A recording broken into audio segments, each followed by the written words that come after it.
Aduh, jadi pengen buka sih saya pagi-pagi. Jangan dong, jadinya batal nanggung kan jadi puasanya. Nah kalau tadi makanan, kita juga akan lihat lagi nih kuliner lainnya. Bener banget, karena kalau kita ngomong Indonesia pemirsa, ini tak hanya kayak akan rempah-rempah yang diracik menjadi makanan lezat, tetapi juga yang segar-segar, nikmat, dingin, ini juga tersebar di berbagai daerah di Nusantara. Iya, jangan haus lihatnya ya, karena ini cuma rekomendasi aja. Nah jadi di beberapa ini diantaranya adalah es campur, es oyen, dan juga es teler. Kira-kira Anda bisa nggak sih lihat perbedaannya, karena kalau kita lihat sekilas kan ini kayak mirip ya. Nah sambil Anda tebak-tebak, kita lihat aja nih liputannya.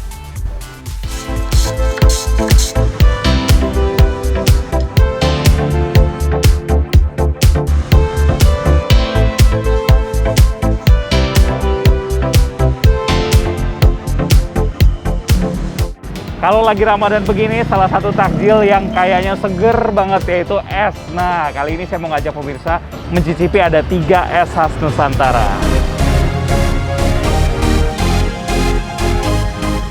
Ada 3 es yang saya pesan. Yang pertama, es campur. Sesuai dengan namanya, es ini berisikan campuran dari berbagai bahan, mulai dari es, sirup, hingga buah. Beberapa daerah bahkan akan berbeda isian es campurnya. Misalnya es campur Jakarta yang memakai daging kelapa. Terus campur ke dalam mangkok ada tape, kolang-kaling, agar-agar, cincau, mutiara, alpukat, dan nangka. Lalu tambahkan air gula dan es serut di atasnya. Ciri khas dari es campur adalah penggunaan sirupnya. Sirup yang digunakan berwarna merah dengan rasa pisang Ambon. Terakhir, kasih susu kental manis yang banyak. Jadi deh es campur.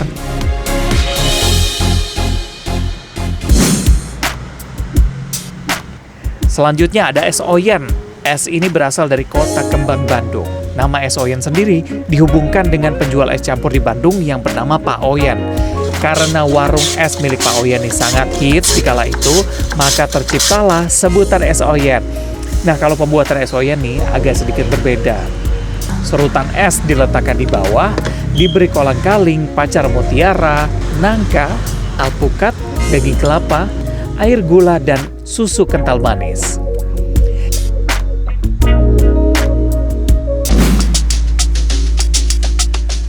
Yang terakhir ada es teler. Es ini nggak ada kaitannya dengan nama penjualnya.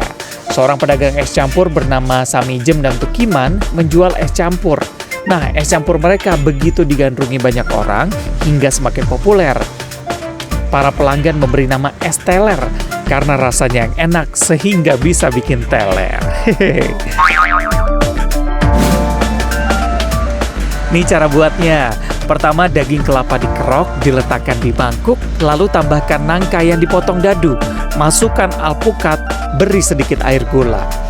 Di atasnya beri serutan es yang banyak. Es dibentuk bulat nih biar cantik. Dan terakhir, beri susu kental manis yang banyak di atasnya. Walaupun mirip-mirip, tapi ketiga es ini sebenarnya berbeda. Misalnya dari segi rasa nih pemirsa ya. Untuk es teler dan juga es oyen, ini sedikit manis, dari susu kental manisnya emang lebih juara begitu ya. Ada juga tambahan sagu mutiara untuk es oyen yang menambah rasa manisnya jadi sedikit beda dengan es teler. Nah, untuk es campur sendiri dominan rasanya memang rasa buah karena isian buahnya banyak. Plus tadi ada tambahan sirup rasa pisang Ambon yang bikin rasanya tambah segar. Ternyata es khas Nusantara ini memiliki sejarah yang panjang loh, dimulai dari perdagangan es internasional atau Global Ice Trade pada akhir abad 19. Masuknya pedagang dari Tiongkok hingga jajahan Jepang memengaruhi jenis dan varian es di Nusantara berupa es jenis serut, sedangkan jajahan Belanda memberikan variasi dengan masuknya es krim. Dalam es campur itu kan ada sirup, ada susu kental manis, dan lain sebagainya gitu ya.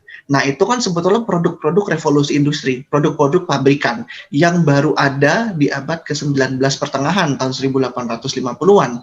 Pabrik-pabrik sirup mulai muncul di Batavia, di Semarang, di Medan, di Surabaya, di beberapa kota besar gitu. Nah, kita lihat kan sirup ini komponen yang justru paling penting di es campur, es serut, apapun itu gitu.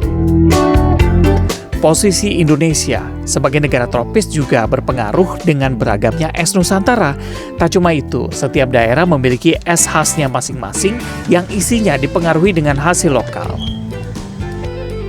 Nah, sekarang sudah tahu kan bedanya? Tak cuma 3 es ini aja, masih banyak pilihan es khas Nusantara lainnya yang bisa jadi inspirasi menu takjil saat berbuka puasa nanti. Reza Helmi, Sony Sulistyo, Jakarta.